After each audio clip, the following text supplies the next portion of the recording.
First boy was JD. We were together for approximately 2 years before he went home on parole. During those 2 years, we developed great feelings for one another. You know, he was like my shadow. Every way you seen me, you seen him. Um, we were best friends. It wasn't the relationship wasn't based on sex. You know, me fucking him in his ass. It was more than that. I cared deeply about him.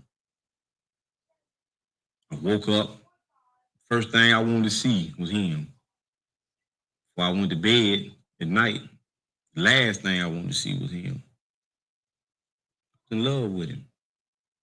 The game is in the penitentiary a set of rules dealing with homosexual activity.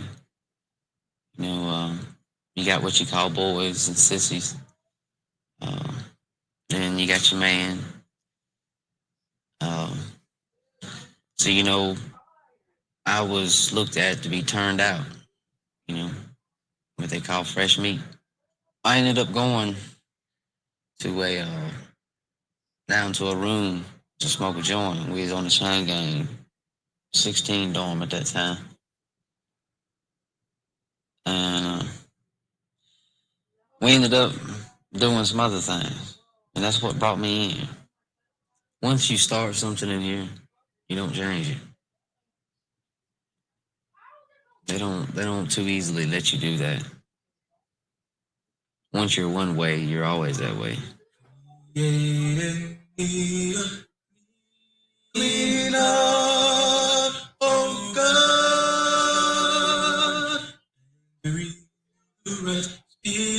Spirit in me.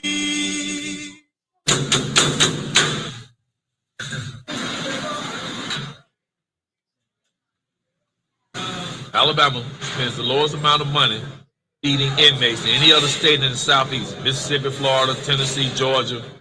They spend 73 cents to feed people here. Now, 73 cents, you're not going to get a good, nutritious meal out of 73 cents. I don't care where you stand. This is a world within a world. You got everything under the sun here. You got homosexuality, run rampant. You've got gambling, you got gangs, you got everything. You know. Josephine.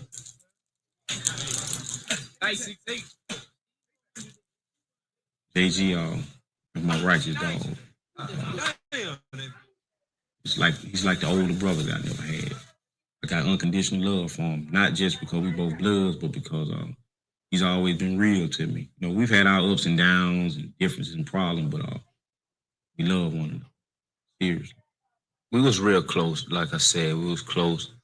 We used to talk. We used to share our problems. You know what I'm saying? We used to share boys and mainly he looked up to me. You know what I'm saying? To me, I was like his role model, the person he wanted to be like. You know what I'm saying? Everything that I done, he wanted to do, like my little brother. I don't want to know how much I got in my pants. They make a kill misdemeanor. I really it's like he living in my bank account, steadily rising. Ain't no more public highs. Nigga, my rent outside. I'm around that mile before I blow up my lip. Before I keep it 9 on my hip with 2 extra clips. You can't live.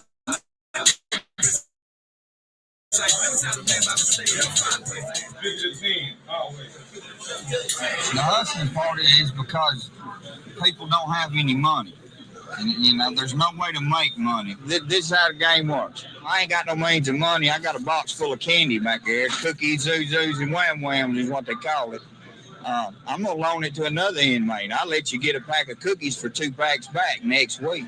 If a man borrows too much stuff, it gets too far in debt, either you fight for it and let him know I'm not going to pay you, so me and you just going to have to whoop each other's ass and we're going to go to lockup, or we're going to go back here and fuck, just ever how you want to do it. That's the way it works.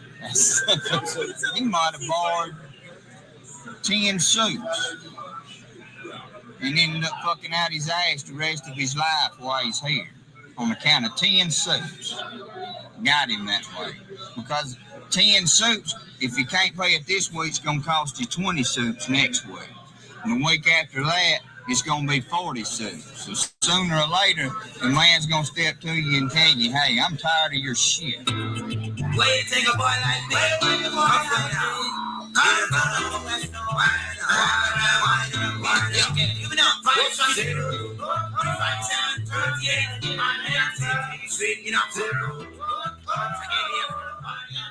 I basically met Lamar Moore in 1996 or 97, one at Staten, and we were business partners.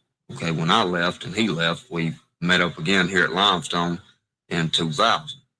Okay, and it was the same scenario. Hips went to the street and come back to prison. When he got to the camp, he owed out like $300-400 worth of shit. When he first got there, from before when he was in prison. Mark had a boy, David Mendenhall. I met Mark on the chain gang. I would say it was in 98. Mindy, he was my baby. He came to me. Mindy came to me and requested to be with me. You know what I'm saying? Which was rather strange because this is like the first guy that ever pulled up on me and said, hey, man, can I be with you? So it was rather shocking. Here at Limestone, you don't have the guys waiting at the back gate on you. About the only way you can get turned out is you fall for the game. I turned Adi out. Adi was fresh in prison. Had been chased by half of the camp. And he ran from him. And I don't know, he just... Basically, he said he wanted someone to be real with him, someone to give him attention and affection. And he seen how I treated Mindy and my other boys, and he just wanted to get in, so he did. They started, giving me things I like, anything I wanted I could get. Well, I had never been through it before. I had never turned a boy out or had a boy or anything. And that wasn't my objective. I was just supposed to pull him away from the other people he was kicking it with and to kick it with us. When my folks quit looking out for me, I felt betrayed. I was at my lowest self-esteem. So I had to find a way to pick me back up and make me happy, make the best out of a bad situation. And Mark and Mendenhall, they did that. Where you from, man? Over here. I get out tomorrow, right? Tomorrow? Yeah. All right. Okay. David Mendenhall, he worked on radios. He had to fix my radio and everything. We got to talking, eating together, drinking together. We'd do a little drugs together. I spent some time with him as far as kicking it. We might play cards together. All of us would. We'd get together and do it. I run tattoos, run a store, and hustled. All right. So me and Mark started running the store again together, hustling, trying to make more money and more money and more money and more money. And before you know it, I ended up with 2 boys, and he ended up with 2 boys, and we called it a family. Right. And that's the way we looked at it. We had a family. I don't like this no more than you. For me, my boys. Don't you know it? We build from the beginning, the bond of trust. I would let them go out and walk around by themselves, but I knew other guys wanted to be with them. And I know they would give them things, for free because they was trying to pull them away from me. So it benefited me, in that aspect because, I could let them go out and hang out or go and laugh at someone's face or, flirt a little bit. And come back with some food or come back with some cigarettes or come back with some coffee. And so it usually starts with one of my boys. I see a boy that I like and I tell him, hey, I like that person. You need to start spending some time with him, start talking to him or whatever. And they wind up building a relationship. The motive of the game is it's not all to have you sexually, not for real. Because they know, say in my case, I'm a young dude, I look good, everybody wants me in the camp. They know if they could get me and they could invest a little bit, the way the game goes, I owe them then. It happens all the time. They could pimp me out, and make, triple, make more money like that than what they've invested. That's how the game goes in here.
Until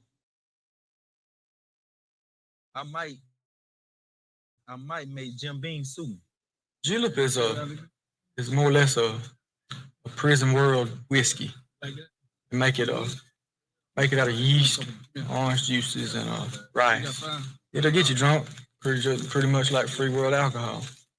Like I said, we got to drinking that night, and both of us was pretty tipsy. We were just laying on the bed back there. He was at one end of the bed, and I was at the other end of the bed. And he just started rubbing on my leg. So automatically, by me being pretty well drunk, I had began to come erect. I didn't have any complex about it. I already liked him. He's a good-looking dude. So we called him Youngin. He just trusted me, with his feelings and everything else, whatever he thought about it. He felt he could talk to me. So for me to live clean and have what I like, I guess when I started hanging around Mendenhall, he was doing all that. They give me anything I wanted: free world clothes, boots, shoes, watches, things of such.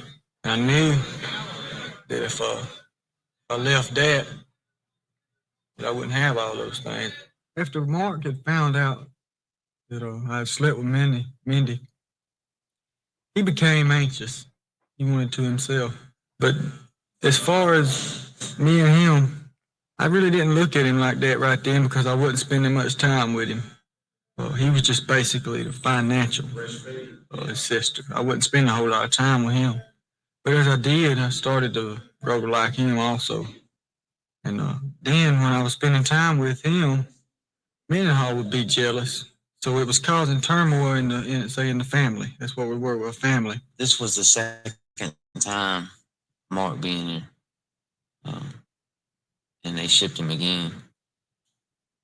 But whenever they shipped him, then that's whenever pretty much the responsibility landed on me to make sure they're all right and to make sure nobody messes with them. You got to, if you have to, die for him. The reason why I left him with him because I know he's a good person. I know he wouldn't mistreat him. And if I would come back to that certain institution, if I wanted him back or they wanted to be back with me, he wouldn't have a problem with it. If I wasn't in the game, then I wouldn't drink and drug. There's not many times to where I just want to look at reality, what's around me, what's happening. I try to stay messed up so I don't have to see it. That's how I cope with it every day. I got out of lockup, and I was trying to deal with it out of my feelings for Mindy. I was trying to deal with it, but he had changed. He's caught up in himself too much, too self-centered. He always worried about him, when he was going to get high the next time. I just couldn't deal with that. I don't like being around them type of people. As far as the aspects of life goes, yeah, it was better. I could go to the barber and get a haircut anytime I wanted. It wouldn't have to take nothing with me. And then as far as the lock in my box, I didn't really have to because I didn't have to worry about anybody breaking in at all because they know that I was associated with Mark, so they wouldn't mess with that. Mark had a pretty good reputation around here. Well, I've used many different techniques to get a boy. Tricks, manipulation, boo game,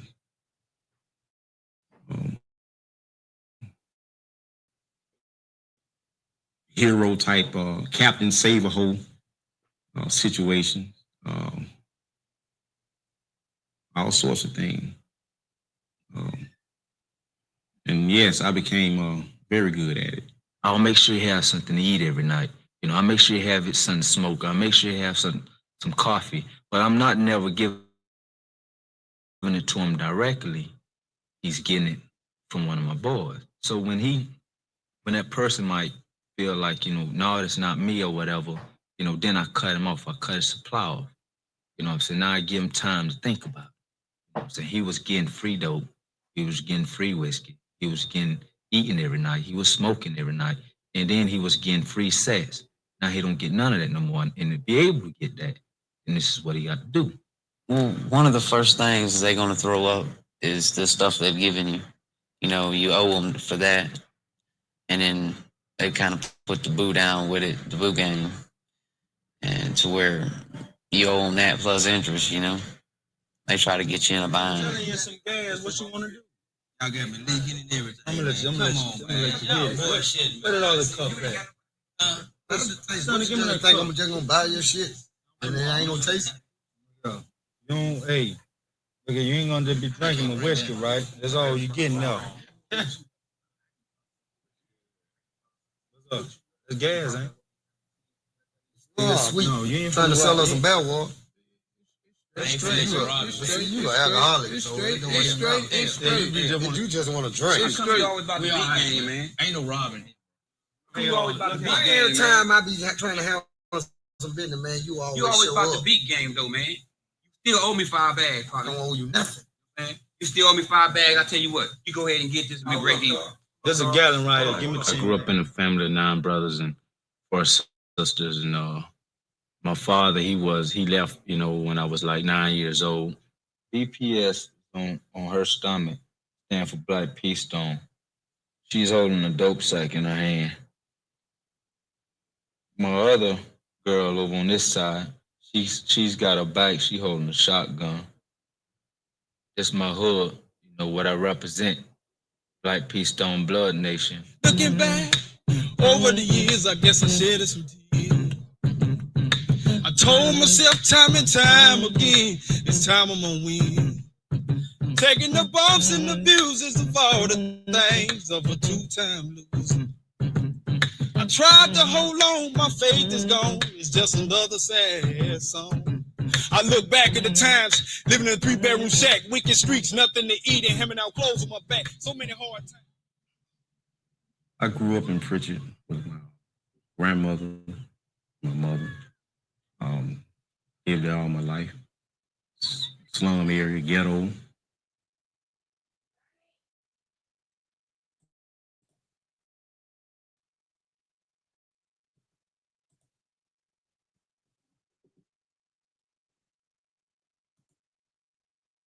Bees make the world go round. Meaning bloods make the world go round, in my opinion. I love blood with all my heart. I joined at a young age. It was more so like a family to me. You know what I'm saying? Because I didn't grow up with a father or uncles or nothing like that. No father figure. So I looked up to the bloods as like role model. He didn't like our lifestyle. He wasn't accustomed to taking or going by rules and all that. He just did it. He wanted to do just what he wanted to do. And he's not wasn't around and got with the wrong crew, the wrong fellas. I guess he began to be part of the crowd. Doing just illegal stuff. My case is really simple. I shot a guy in the projects. He was the opposite gang member. I got 20 years for it. I wouldn't know what a blood is. What I've never dealt with gangs. You know, I was blind about all that. There was no man in the house was him growing up. So he was around a bunch of ladies. Mother signed him over to his great grandmother, and she had control of him. That boy never, not one weekend went by that he can't stay with me. That his great grandmama didn't call my house as soon as we got him to the house, and all kind of weird complaints and stuff. He needed to be back home. I had to actually take him back several times. Same time, he never gave him the chance to stay with him. It was always like they thought maybe somebody was gonna take him. It never was like that. And once he got up, 12, 13, then she wants to go and call me. Want me to chastise the child or something. At that age, it was impossible. I would have had to fight him and all this here to get him, and I just couldn't see it. I mean, it wouldn't have happened. It would have been worse, I think, with me and him than it is now if I had tried that. The areas that he stayed in, all of them was bad. And with the guidance that he had, the parental guidance that he had, there was nothing left for him to choose going out in the street. We never denied him nothing. I offered him a bed in my house and food to eat. And he made that choice. This explains symbols my time in prison. The clock at 2 hours pointing to 10. Twice, 20 years what I got. I've been betrayed so much by people who I thought loved me as far as dealing with women on the street, you know what I'm saying? Even women in my family, you know what I'm saying? So I don't really have no problem with accepting real love from whoever.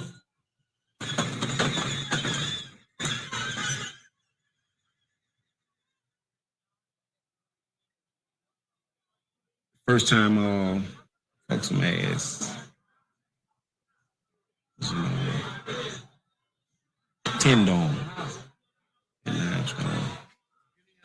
I knew he was a boy, but what caught my interest because he lifted weights, you know. And at that time, I was often working out real heavy. He promised me to me, I ain't gonna bring it to you. If you don't wanna fuck with another man, I ain't gonna pressure you to. So one night we was in the cell. We just had a t-shirt and some boxer shorts on. I didn't try to avoid the situation. I brought it to him. I cracked him for his ass. After that, I went and took a shower and cleaned myself up and everything. And I felt guilty. I felt bad. I felt like I had just committed the ultimate sin. You know, I got back from him for a while because I had started having feelings that I didn't think were right. I started caring about this motherfucker. I mean, you know, laying up in my bed thinking about him. I might be on the weight pile thinking about him. You know what I'm saying?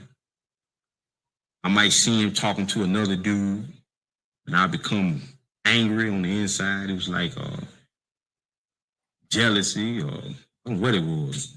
I don't want to say love, you know what I'm saying, but it was just something I couldn't explain. And I transferred. I go to another prison. I never seen him again. Well, the first man I was with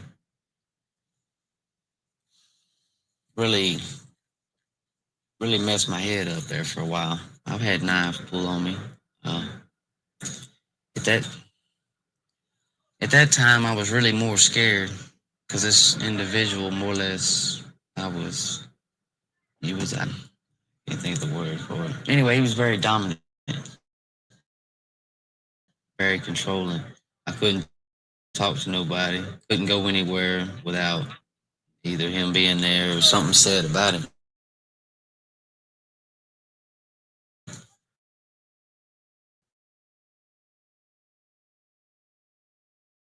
anyway he brought it to me. Yeah, I cried. I definitely cried. Uh,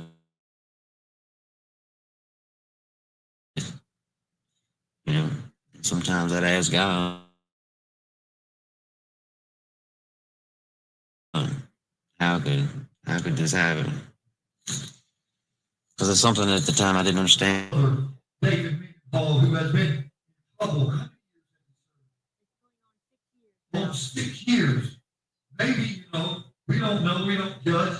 God, we're not to say whether he did or whether he did not. The Lord, 6 years, God, ought to be long enough. God, 6 years, Lord, ought to be enough time. They moved in here and before the baby came. And they had it furnished nice, and they had everything a baby could possibly want. The church now gave him a beautiful shower, and everything seemed to be going great, but he would just work to death. And young, he was only 18.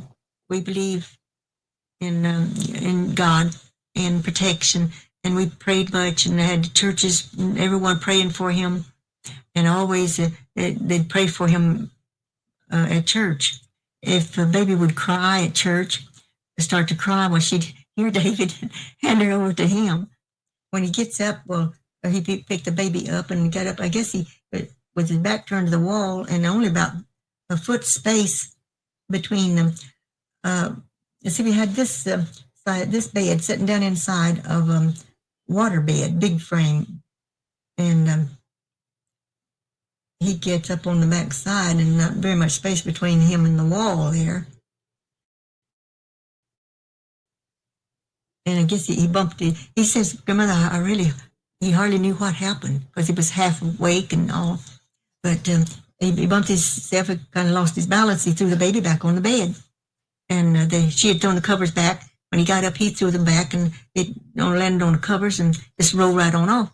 And when he saw what was happening, he's fast. He grabbed for the baby and he got it with a little leg, but it had already, by that time, it was far enough down and hit that frame was sitting down on, all of it was on the floor at the time, and hit his little head. And it had such a beautiful head of dark hair, and you couldn't see anything was wrong with it. It just had a little bruise on the cheek was the only sign you could see where it was hurt. They brought it against him as child abuse and murder. First manslaughter, and then they called it murder.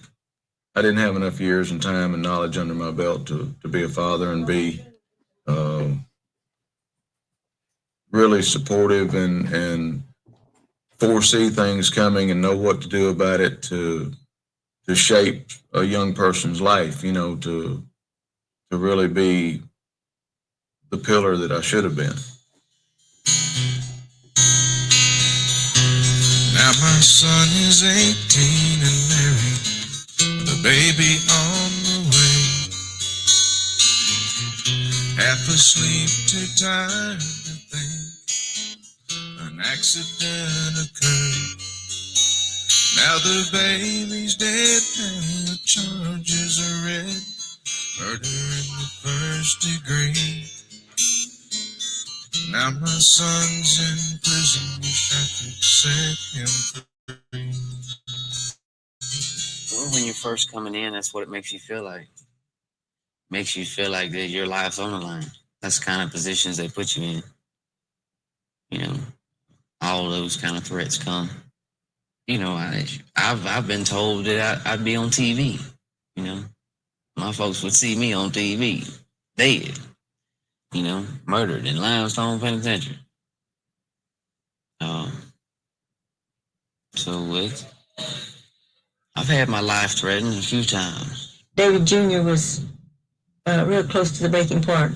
At one time, he called me, and he was nearly to a nervous breakdown, and he wasn't able to eat and keep it on his stomach.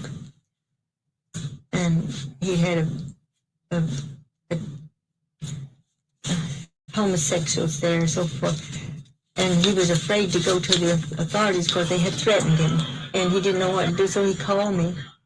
And I called the lieutenant immediately and then moved David to a cell to himself. He didn't have a cell. He had to be out in the public with everybody. But they put him in a cell to protect him like that. And they moved him from that dorm to another place. So David was recuperated and was much happier. I hope that those kinds of experiences, being pimped out and the homosexual activity and such as that he's had to deal with in there, I hope that's something that when he gets out, he can put behind him, not have to talk about it or bring it up and just, let it die in his past and, kind of start fresh from day one when he gets out and create a new respectable life, Because, I never had a father, you know what I'm saying? But I always wanted a father. I like turning guys out. As far as being turned out already, especially by family members, I kind of felt sympathy for them. I was probably about 6. And that happened with a family member. Uncle. It. And I asked him, if Jimmy had been touching him or messing with him, like he shouldn't have been. And he said, yeah, he chases me around the room, stuff like that. So I had to believe at that point he was telling me the truth, but David didn't come to me with any request for me to do anything specifically to the situation. I mean, just imagine, man, you meeting a guy, you know what I'm saying? He's telling, hey, man, my father fucked me when I was 5 or 6 years old. You know what I'm saying? It kind of touched me because, see, I have a daughter. And, I just couldn't see doing nothing like that. It more so even made me want to be there for them. You know what I'm saying? Especially if they were a weaker guy in prison. Guys run over them and abuse them and dog them out. It made me want to step up, you know what I'm saying, and be like a shield for them. They might test you with horse playing, wrestling, you know what I'm saying? They might test you with little games like, just playing games like, let me feel on, they might say something like, let me feel on your pussy or whatever and see how he respond to it, you know what I'm saying? And they might try it anyway, do it and see what he do, you know what I'm saying, once they does that. If he don't show, you know what I'm saying, no real stand, then, you know what I'm saying, then they'll wind up, he'll wind up being a boy. If you go against, maybe what your man wants or however, then that's whenever you broke the rules. You went against it. And, there's always going to be, it's from the old school, there's severe consequences for that. Prisons in the South, a white guy pretty much has it hard. He'll be tested much quicker. Black inmate. There was this guy who was here before. He was a blood. And in Alabama, you know what I'm saying, a lot of places, you know what I'm saying, they don't believe in a white guy being a blood. I had feelings for him, lust, even at the time that he was still claiming to be a blood. But by us acknowledging him as a blood, I pushed that lust to the side. So for me to meet him, and he was already a member of Bloods, I felt like, well, hell, he had to show some type of heart. I put it like that. He had to been improved himself. So I accepted him. During this time, it was football season, and every motherfucking prison gonna watch football. So the captain And the lieutenant, they come around and do daily inspections of the whole dorm. So this guy in particular, he had painted a lot of satanic stuff on the wall inside one of the dorms here. They go off. I mean, they have a fit. Until we find out who vandalized his room, no football. Another blood comes to me, say, "Hey man, you know who put that shit in that room?" No, who? He tells me, he say, Blood did it, the little white boy. Like, what? Well, we stepped down on him. You know what I'm saying? Let him know how it's fucked up because he put all us in a fucked up position to where if the dorm, someone in the dorm involves us, he can't be blood anymore. So we walk. I walk him around the prison compound. We talk. I basically let him know, you know what I'm saying, how I had felt betrayed by what he did. You know what I'm saying? And it was hard for me to deal with, it was hard for me to accept. Well, basically, I just made him feel guilty. I made him feel like he was obligated to me from that point on.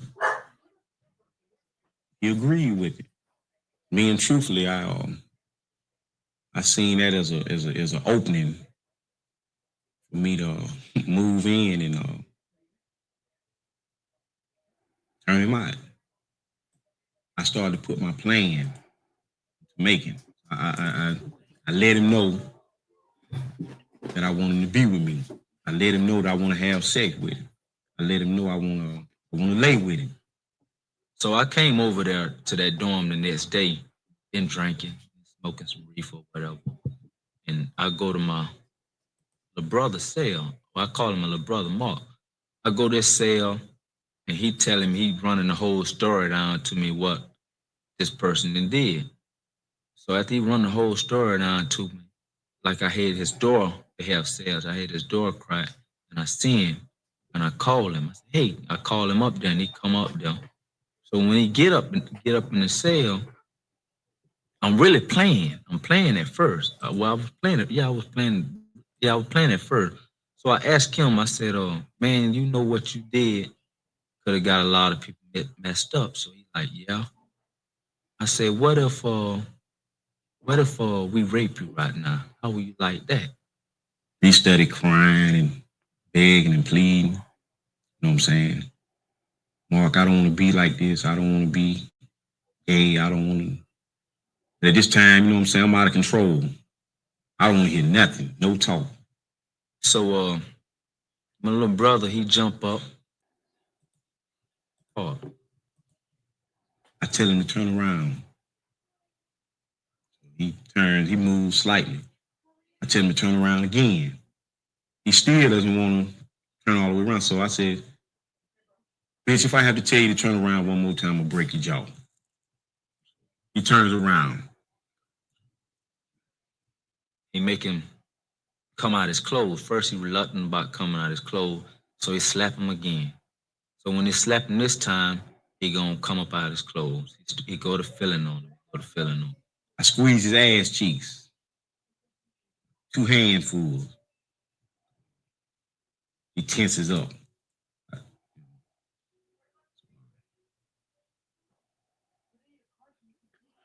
I started to pull his shirt off of him. I give him the grease. I tell him to put some on his finger. Stick it in his ass and you know what I'm saying, kind of like fuck himself to loosen himself up because I know he had never been penetrated before. It was his first time. And also, you know what I'm saying, that's an old penitentiary trick that I learned from some old convicts. If he screamed rape, you know what I'm saying, he had grease on his fingernail. So he greased his own self up. You know what I'm saying? I'm just going to basically lie and tell him I've been fucking him. He's been my boy. Hell, they going to buy it. You know what I'm saying? I'm gonna go to the extreme and get 4 or 5 other guys that lie and say I've been fucking him too, been taking care of him. He's been my boy. So I get the grease. I grease my penis up. And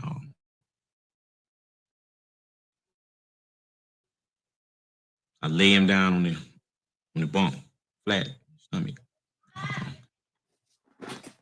So I'm rubbing his ass, you know what I'm saying? Squeezing his ass cheeks, rubbing my fingers up and down his back, you know what I'm saying? Trying to talk him through it, telling him to relax, you know what I'm saying? Still pleading, begging me. Like I said, I didn't care to hear any of that. I had made up my mind. So I go to fucking him, you know what I'm saying? Slowly at first, you know what I'm saying? To try to loosen him up. He's groaning and, you know what I'm saying, moaning and telling me how it hurts. So, you know, I bag out a little bit, just tell him to relax, breathe, you know what I'm saying?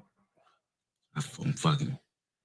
At this time, my partner, my dog, he at the door. You know what I'm saying? He's standing in front of the cell. He's like, man, come on, man, goddamn. Hurry up, man. I want to get straight too. I said, well, come on. I get up off of him. He greases himself up. He shows him no mercy. He fucks him for real. Since I had to tell him, hold up, man, you know, slow down, chill out, man. You know what I'm saying? You don't want to hurt him for real. You know what I'm saying? And you have to go to the hospital, and you know what I'm saying? He's gonna automatically have to say what happened. You know what I'm saying? So He have sex with him first. Then I have sex with him. Then he have sex with him. I have sex with him. Then he have sex with him. And then that was the end of it. After this, you know, he finishes, whatever. Yeah. Boy gets on the shit jacket. You know what I'm saying? Use the restroom. Well, I fuck him. He, you know, cleans himself up or whatever. He's back on the bed, so I gonna finish up. He said, I didn't finish it first. You know what I'm saying? So I fuck him. I come off. I get my due. Next day, you know what I'm saying? He goes to SEG. Prison, that's lockup. So I'm like, in my heart, I'm like, damn, we through. We done got us a rape case. But now he doesn't tell the folk that he was raped or had been penetrated or nothing. He tells the people that he was assaulted by some other inmates who he couldn't identify. So they place him in segregation. Me and my partner, we go to the lieutenant who put him in SEG, and we explain the situation as far as he was a member of our gang and we beat him out. And he didn't want to tell them who beat him up because he didn't want to bring our names into anything else. You know what I'm saying? And we explained to him that we felt like it was best that he be out the gang. The lieutenant, he bought it. He got the officer to bring the white guy over there to the ship office. While me, matter of fact, he called several other bloods up there to verify the story. So he asked him, he said, son, is this true, what they're saying? So he told him, he said, yeah. But you could definitely see it in his eyes, you know what I'm saying, that it was something else. But I guess his pride or whatever, he didn't want to let him know he had been fucked. So Lieutenant said, son, I'm going to let you out of SEG, but I'm not going to let you out today. I'm going to let you out Monday, Friday. And when he go to lockup, Mark sending him all kind of cigarettes and making sure he got everything he need in lockup, making sure he got his cosmetic, making sure he got something to smoke, making sure he got coffee, making sure he got food, because in lockup you can't have all these things. Monday come around, he gets out of SEG. I see him. When I see him, he said he's in the Bible. He wants to live for God. By my grandmother raising me, or tried to raise me in a Christian environment. You know, I believe in God. I'm not gonna never go against God. So I told him, I said, hey man, I understand that. But in my mind, I truly wanted him to be with me. saying, but see, if you're gonna live for God, I respect that. And I say, hey man, whatever you need me or anything, you know what I'm saying, I'll be there for you. Okay, so cool. About a week goes by, he goes and get baptized in the chapel inside the grills and all this and that. Right? He's going to church. After about 2 weeks go by, I see he slacked up and going to church. He's hanging with other guys that they fuck ass. They smoke dope. He running tattoos. You know, I mean, if you're a Christian person or any type of person of a religion, you know what I'm saying, you don't hang around these type of people. You know what I'm saying, dealing with these type of activities. And the bitch was just fronting to try to get away from me. You know what I'm saying? Now, if he wanted to live for God, I could accept that and respect that. You know what I'm saying? But to use God to try to get from up under me and get away from what I wanted, you know what I'm saying, I couldn't accept that. So I see him. He's laying out on the grass by the dormitory. I call him. I go off on him. I snap on him. Bitch, you know what I'm saying? I know this, I know that. I put everything all on the glass, on the table. I let him know about the joint he smoked because the dope come from me. After that, I say, you got two choices. You can either be with me or you can go pack your shit and go tell them folks to lock you up. You go back to lock up. So he looks at me. He said, man, I ain't got no problem with being with you. We hook up, you know what I'm saying? Everything was lovey-dovey. You know what I'm saying? Relationship was gravy, all good. I transferred. You know, I'm always feel bad about, you know, that situation that ever happened. You know, after I moved on, I told him I was through messing with him. And he got with this other dude. You know what I'm saying? He wound up having sex with him. He was doing so bad, never having nothing. He wound up selling it to somebody else on the other side of the camp. You know, they have two sides of this prison. So he wound up selling to another dude, and that dude wound up selling to another dude, you know, and he just wound up, you know, going down through that because he was with all these different dudes, and these dudes was treating him different. Some of them were making him trick, you know what I'm saying? And he was doing different things, and all this, what he was going through was a result because nobody messed with him. He was a blood. He just went crazy. He just went to sleeping with different guys. I mean, just tossing the ass up. Everything he did after that wasn't his choice. It was the man making the choice for him. This is what you're gonna do. You're gonna go out here and trick.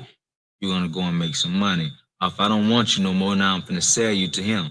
You know what I'm saying? So he didn't. Everything about his life, you know, when he first came to prison, just changed. In other words, yeah, you can say I fucked his life up.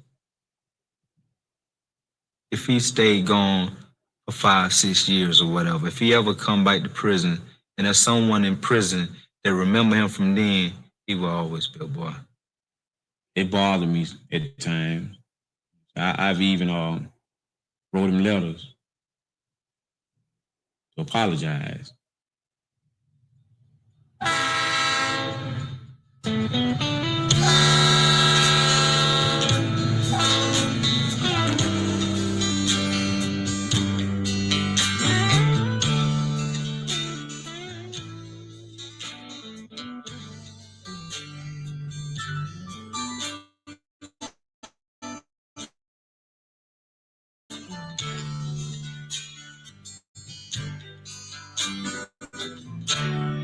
If I just give it a little time,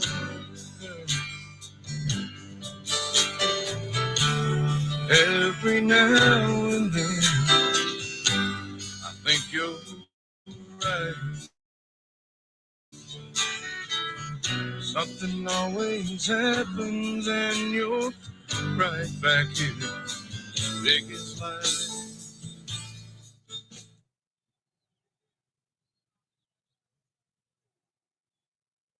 One more, get it. All this hot ass sun, they love that shit right here.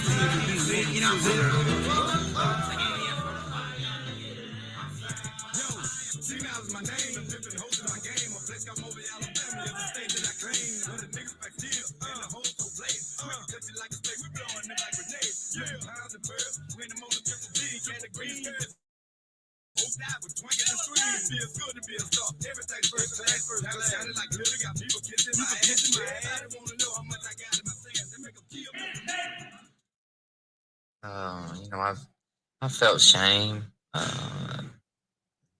embarrassed, all that. You learn to deal with it, and you learn to overcome a lot of it. Because you hear it every day in here. People gonna jank with you. Some of them gonna be serious, and some of them gonna be playing. But it's gonna happen every day. So after a while, you get used to it.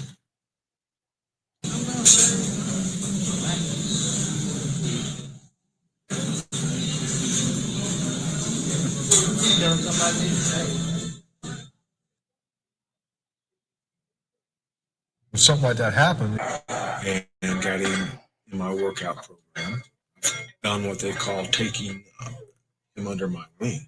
If he needs something, you see, I'm not a daddy. I'm doing this from my heart. I'm doing this for him. Let's go. Next man. No matter what camp you're at, your reputation follows you, and somebody knows you from down there that's up here. So I fuck out my ass for protection, and to be took care of. So I ain't got to worry about some dickhead over here saying, all right, this is one I want. I know he's a weak motherfucker. Penitentiary term, I'm a fuckboy. Street term, I'm just goddamn a turnout. For a boy to leave me, or the person I was with leave me, you know what I'm saying? They had to give me back everything that I ever gave them. You know what I'm saying? If they couldn't give me back what belonged to me, then I was gonna sell them, or they wasn't going anywhere until I got my money. You're gonna meet thousands of people, and especially if you're a boy or sissy, everybody knows you. Everybody, the whole camp. If your name's said, they know who it is. So that's gonna go with you wherever. Just another day. That the Lord